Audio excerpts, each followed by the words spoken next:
Pode cantar mais? Pode. É o outro CD, número 3.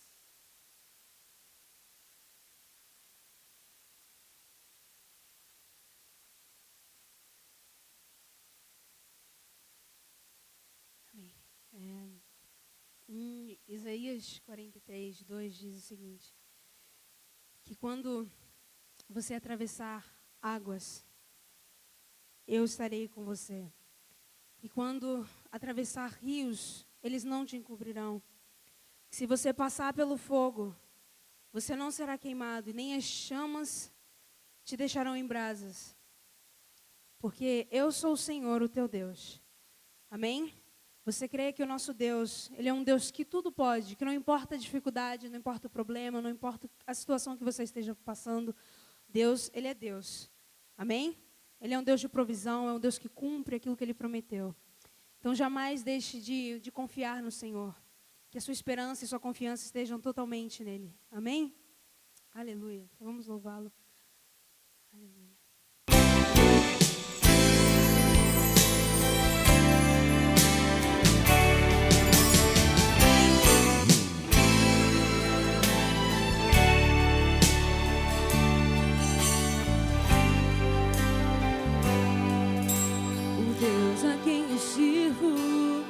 Não é um Deus com D pequeno, Ele é tão grande, Ele é maior que o meu problema, é maior que o meu dilema, é maior do que eu possa imaginar. O Deus a quem eu sirvo é o Deus de maravilhas, quase adoro um sorriso, porque Ele é maior.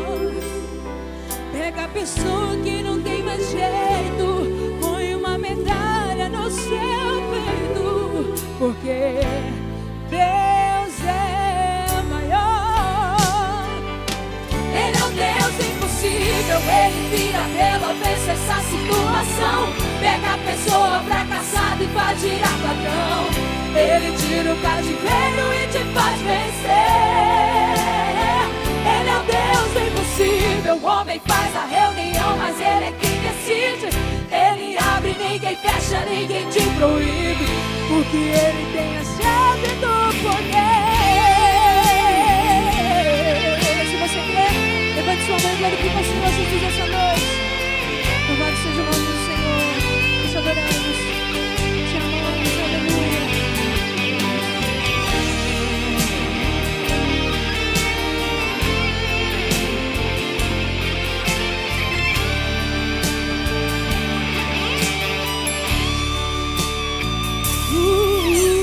Deus a quem eu sirvo é o Deus de maravilhas, faz a dor um sorriso.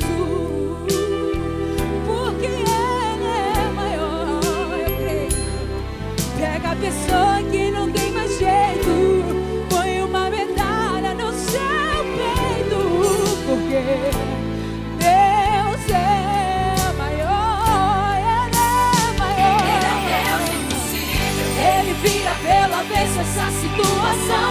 Pega a pessoa fracassada e faz girar padrão. Ele tira o cativeiro e te faz vencer.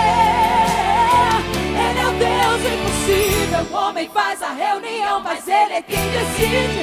Ele abre, ninguém fecha, ninguém te proíbe, porque Ele tem a chave do poder. Ele é o Deus impossível. Ele vira pelo avesso essa situação. Pega a pessoa fracassada e faz girar padrão. Ele tira o cativeiro e te faz vencer. Ele é o Deus impossível. O homem faz a reunião, mas Ele é quem decide. Ele abre, ninguém fecha, ninguém te proíbe, porque Ele tem a chave do poder.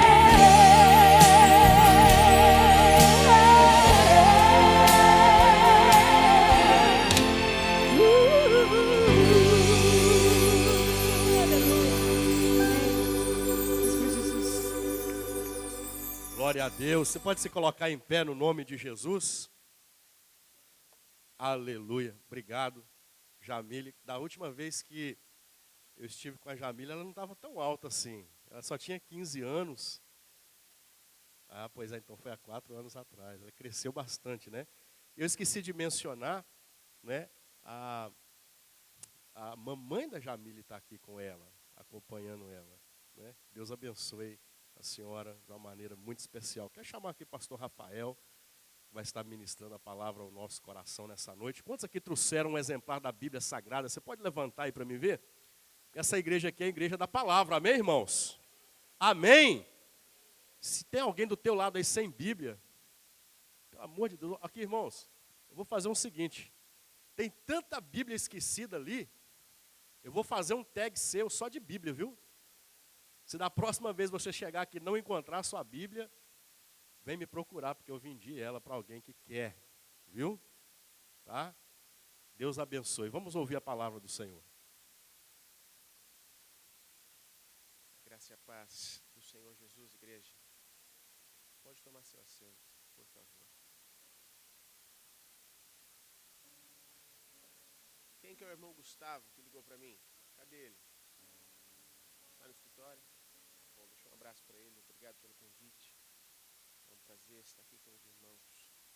Vamos orar. Feche os seus olhos comigo.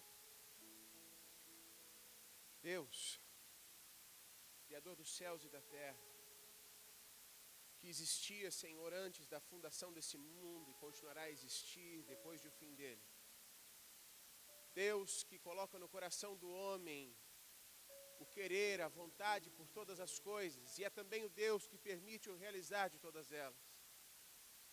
O Deus que é tão grande, maior que o universo, o Deus que tem todo o poder, a quem toda a honra, toda a glória e todo o louvor pertence, ao Senhor, que se fez pequeno, que se fez homem, que veio à terra na forma do Cristo, e que disse que eu não era mais servo, e que eu já não era tão mais pequenininho, e o Senhor tão grande, mas que agora eu era filho, que agora eu poderia encostar a minha cabeça no teu peito, e ouvir as batidas do teu coração, e te conhecer, e viver contigo, e caminhar contigo, e experimentar de uma comunhão tão profunda, tão íntima, tão linda.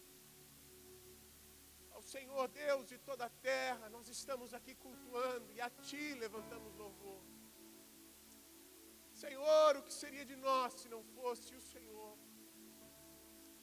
Senhor, obrigado por mais um dia de vida que tivemos, por mais um dia que levantamos e tivemos o que comer, o que vestir. Senhor, obrigado, Pai, obrigado, porque as Tuas misericórdias são as causas de não sermos consumidos. Senhor, às vezes nós não mensuramos, não temos a noção do quão pecadores nós somos, mas ainda assim o Senhor nos ama, o Senhor nos amou e o Senhor nos perdoou. O Senhor nos perdoou e nos salvou naquela cruz. Ah, Jesus, que amor é esse? Que amor lindo é esse, Deus? Que amor é esse? Um Deus que se preocupa comigo. Um Deus que diz que sabe quantos fios de cabelo eu tenho na cabeça, que você tem na cabeça. Um Deus que diz que sabe exatamente aquilo que você vai pensar antes mesmo que você pense. Um Deus que se faz presente. Um Deus que se importa. Que Deus é esse? Fala conosco, Pai. E que o Teu nome seja engrandecido. Em nome de Jesus. Amém. Glória a Deus. Irmãos, o Evangelho do Senhor Jesus Cristo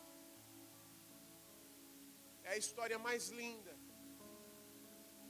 a história mais linda, mais comovente, mais profunda, mais verdadeira, mais santa da qual a humanidade já tomou conhecimento. A história do Senhor Jesus Cristo na cruz é incomparável. Paulo, preocupado com isso, escreveu aos Romanos, dizendo que todos os homens, pastores ou não, obreiros ou não, mulher ou homem, todo ser humano é pecador. E a gente não tem noção do que é pecado. A gente não tem a dimensão do que significa ser pecador. A gente não sabe que pecado é declarar guerra contra Deus. É declarar a Deus que Ele não é Deus, mas que eu sou Deus. Isso é pecado. E não importa se é uma mentirinha, se é um adultério. Não importa se é um assassinato, se é um estupro. Pecado é pecado.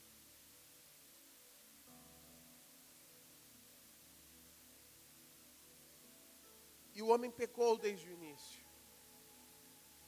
Adão pecou desde o Éden. E Deus vem tentando criar um vínculo, um laço de relacionamento com o homem ao longo da história. Com Adão ele tentou, mas ficou meio difícil a situação. Depois teve Caim e Abel, e um matou o outro. E aí veio Noé. Ele teve que destruir tudo, porque o mundo estava cada vez pior. E aí ele chegou em Abraão e falou: olha, eu quero que você viva pela fé. Mas o que é esse negócio de fé, esse negócio de acreditar naquilo que você não vê, que você não pega? Não, eu estou acostumado com os ídolos aqui, que eu pego, que eu apalpo, eu me corto, eu faço uma oferenda, eu queimo, eu dou. Mas esse negócio de fé é um negócio meio estranho, um negócio meio difícil de entender. Não, Abraão, eu quero que você viva pela fé. Eu quero que você viva pela fé. E aí Abraão começa a viver pela fé. E a Bíblia chama Abraão de pai da fé. O pai da fé saiu da casa que ele tinha, começou a caminhar por um país como você que veio para os Estados Unidos, mas por um país que era deserto. Ele saiu sem levar nada para comer, sem levar nada para vestir, só levando do seu rebanho, mas aquele recurso acabou, aquele recurso acaba, e ele foi viver pela fé.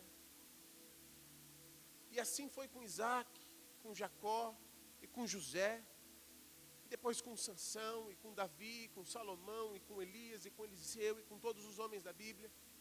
E se você folhear a Bíblia de Gênesis a Malaquias, que é todo o Velho Testamento, conforme você lê a Bíblia, pouco a pouco você vai conhecendo um pouquinho mais da natureza de Deus.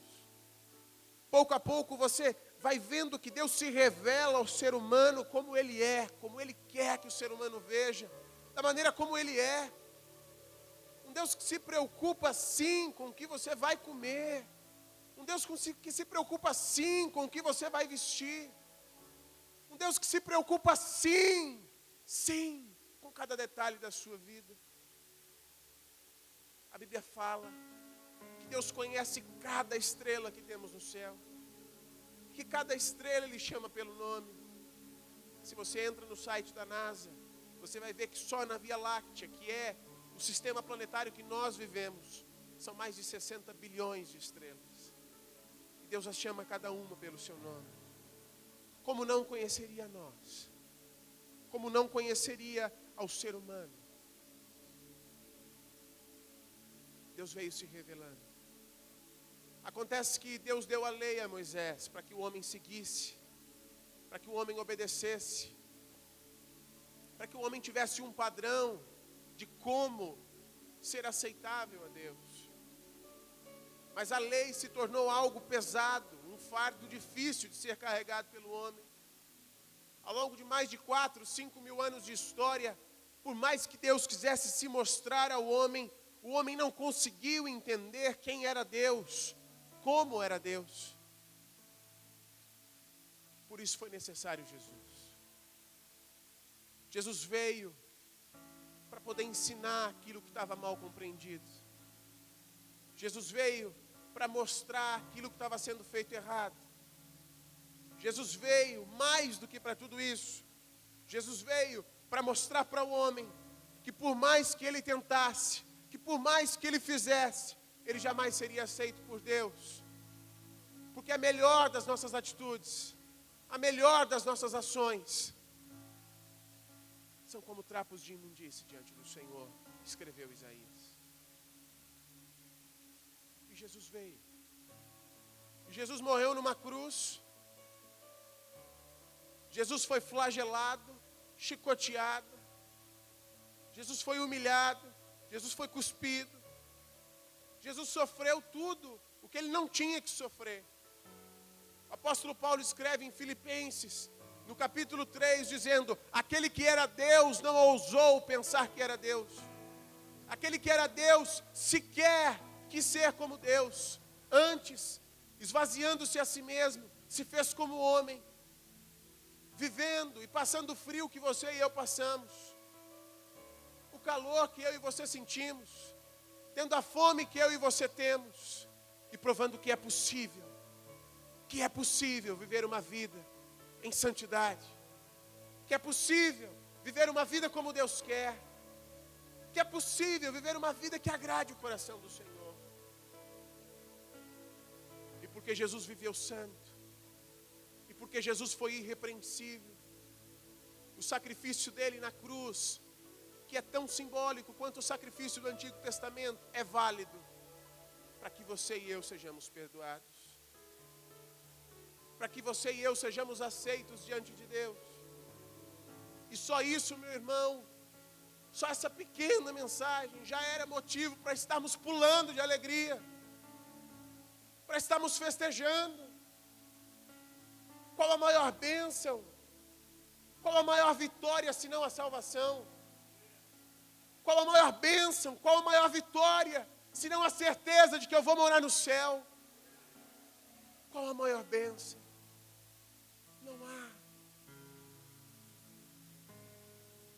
Paulo escreve ainda que a totalidade de quem Deus é, que a suprema revelação de Deus é Cristo Jesus. Se você quer conhecer a Deus, olhe para Jesus. Se você quer saber quem é Deus, veja e conviva com o Senhor Jesus. Se por você conviver com americanos, você passa a falar em inglês. Se por você viver com amigos, você passa a compartilhar com ele coisas que esses amigos fazem. Vivendo com o Senhor, você vai passar a andar como ele viveu. Vivendo com o Senhor, você vai começar a orar como ele orou. E você não vai ter que mais ficar, será? Mas os mortos vão levantar. Os enfermos serão curados. Se andarmos com o Senhor. Irmãos, parece que o Evangelho cada vez mais tem sido frio, não aqui nessa igreja, mas ao redor do mundo.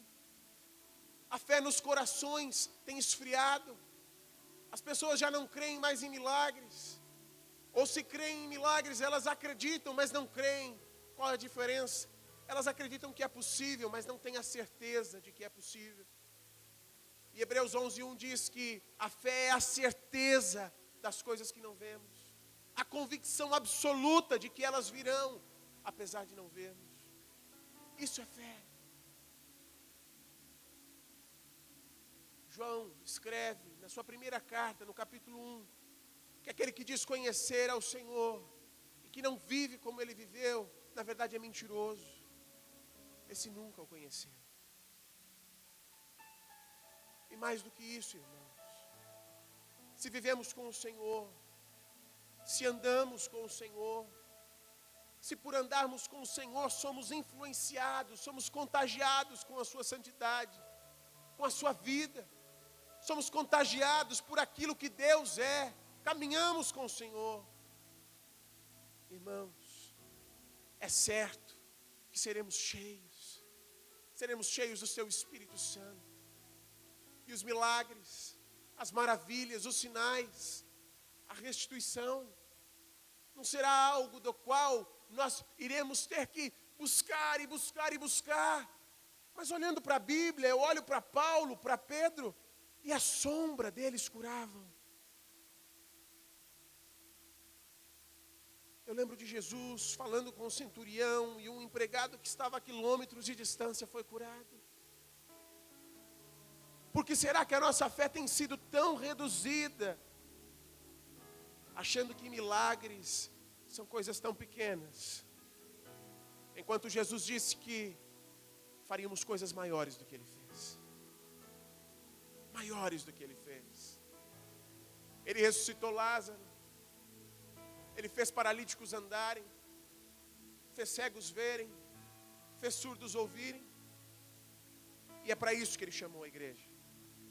É para isso que Ele chamou a igreja. Sem perca de tempo, abra sua Bíblia comigo em Atos. No capítulo 2. Verso 42.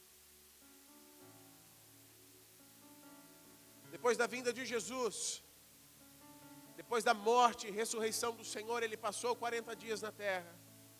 O capítulo 1 de Atos vai falar sobre os ensinamentos de Jesus e a ascensão do Senhor. A ascensão do Senhor é quando Jesus foi levado dessa terra para o céu. E Ele disse que Ele voltaria. E Ele vai voltar. E Ele disse que Ele voltaria, Ele vai voltar, mas não só isso. Ele fez algo que nós chamamos de comissionamento. Ele deu uma missão para a igreja do Senhor. Vão e façam discípulos. Fazer discípulos não é só pregar, fazer discípulos não é só ensinar, não é só abrir uma igreja. Fazer discípulos significa, assim como Jesus, caminhar pela terra, conviver com pessoas, e através dessa caminhada, mostrar que com o Espírito Santo de Deus, existe uma vida que tem sentido, há uma vida que é diferente do que prega esse mundo, e de que essa vida tem valor, e de que por mais que não tenhamos coisas terrenas, de que por mais que não entendamos o que nós passamos nessa terra, nós sabemos que é a melhor das vidas, porque temos a certeza de que a pátria celestial nos espera, porque temos a certeza de que o melhor lugar nos aguarda, porque temos a certeza de que apesar de aos olhos humanos não sermos bons, de que apesar de aos olhos humanos não termos coisas, não termos posses, não sermos vitoriosos, no Senhor somos mais do que vencedores. A Bíblia diz que nos últimos dias nós pisaremos junto com o Senhor sobre Satanás. A Bíblia diz que nos últimos dias nós julgaremos esse mundo junto com o Senhor. A Bíblia diz que nós somos reis e sacerdotes. Entendam, irmãos, a Bíblia não está preocupada com o que eu e você temos materialmente falando. A Bíblia não está preocupada com o quanto de dinheiro, com o carro que você usa. Mas a Bíblia está preocupada com que você entenda que por causa do sacrifício de Cristo na cruz você foi salvo. E que a salvação não é o fim, mas é o começo. A salvação só é o começo de uma vida com Deus. A salvação só é o começo de uma vida cheia do Espírito Santo. A salvação só é o começo de uma vida diferente. De uma vida que nega os prazeres desse mundo. De uma vida que nega aquilo que é errado. De uma vida que nega tudo aquilo que traz prazer e que não é bom aos olhos do Senhor, para viver como Ele viveu. Irmão, quando abrimos mão de viver aquilo que queremos e vivemos a vida do Senhor, este mundo é transformado. É impossível alguém que vive como Ele viveu, conviver com alguém que não perceba a diferença. É impossível que, se você viver como o Senhor viveu, a sua família, os seus amigos, os que te conhecem, não percebam diferença. O Espírito Santo não é só um vento que vem e passa. O Espírito Santo não é uma energia, não é uma força diferente. Ele é Deus dentro de você. É Deus habitando em você. É Deus te capacitando para fazer diferença, para mudar esse mundo, para transformar esse mundo num lugar melhor, para restaurar vidas, para levar essa mensagem a outros corações, para que possam conhecer o Senhor. E o primeiro relato de igreja que temos na Bíblia, no capítulo 2, no versículo 42, diz assim, eu leio na Nova Versão Internacional, NVI, por isso pode estar um pouco diferente da Bíblia que vai aparecer ali, eu acho. Atos 2, 42 a 47. Diz assim, eles se dedicavam ao ensino dos apóstolos, e à comunhão, e ao partir do pão, e às orações.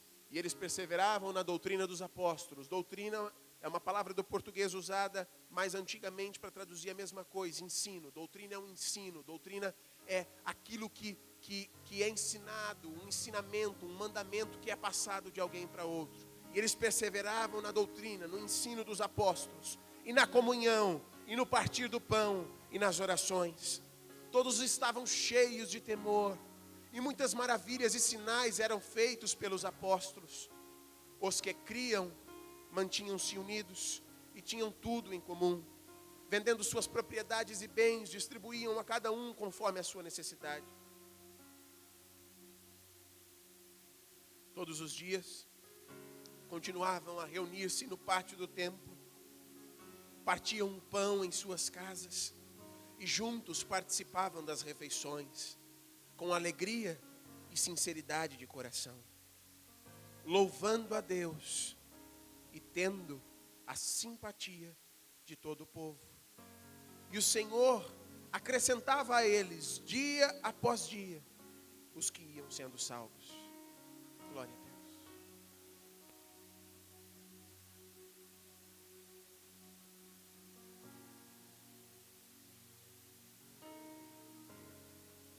Jesus viveu sobre a terra.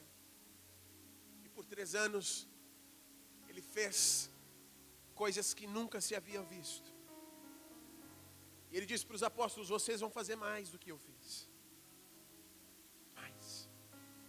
E os apóstolos começaram a buscar ao Senhor, ainda no capítulo 1 e no começo do capítulo 2. E houve a descida do Espírito Santo. E quando eles foram cheios do Espírito Santo, o povo começou a dizer que eles estavam bêbados, que eles estavam loucos, porque aquele povo só falava de Deus, porque aquele povo verdadeiramente vivia Deus, porque aquele povo começou a parar de dar valor em carro, em casa, em coisa, mas em saber que isso aqui passa, e o que importa é o céu, é a vida celestial, é a vida espiritual, é o que fica, é o que permanece. E esse povo foi chamado de louco, porque isso é loucura. Porque isso é loucura. E eles começaram a vender tudo, porque Jesus falou que ia voltar, e vamos vender tudo, e vamos dividir tudo, e vamos ter todo mundo em comum. E começaram a viver um evangelho de amor fraternal, de cuidar um do outro. E o povo falou, esse povo é louco. Só que do mesmo jeito que esse povo é louco, eu nunca vi alguém que ama. Eu nunca vi alguém que se entrega. Eu nunca vi alguém que se perdoa. Eu nunca vi alguém que dá. Eu nunca vi alguém que não cobra, mas que perdoa. Eu nunca vi ninguém como esse povo. Eu nunca vi. E por causa disso, a Bíblia diz que a igreja contava com a simpatia do povo. E os sinais e as maravilhas começaram a acontecer, e tanta coisa acontecia.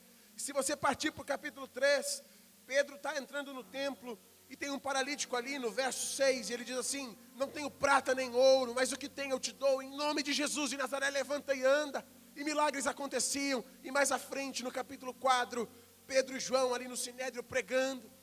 E os fariseus, os mestres da lei, os grandes sábios da época, queriam calar a boca desse povo, mas não conseguiam, porque eles eram dotados de uma sabedoria, de um poder, de uma autoridade, de uma unção tão grande, tão grande, tão grande, que eles não tinham como fazer. E mais do que isso, sinais eram feitos, paralíticos estavam andando, surdos ouvindo. Como dizer que aqueles homens não eram de Deus, se essas coisas aconteciam? E mais à frente, Estevão pregava e pregava e pregava, e ele era perseguido. E muita gente começou a perseguir Estevão, querendo matar Estevão, e mataram ele apedrejado. Mas até o último momento de morte, Estevão não calou a sua voz e anunciava que só o Senhor salva, que não há outro meio de se chegar a Deus, senão pelo Senhor Jesus. E a igreja foi marcada por perseguições, de tal sorte que mais adiante, próximo do capítulo 10 de Atos, os apóstolos se espalham por todo Israel. Eles têm de sair de Jerusalém, que era onde eles estavam, porque estavam sendo perseguidos. Irmãos, a história da igreja foi marcada por perseguições. Depois de 200 ou 300 anos que Cristo morreu, quase 300 anos, aqueles que se pronunciavam, que se diziam cristãos,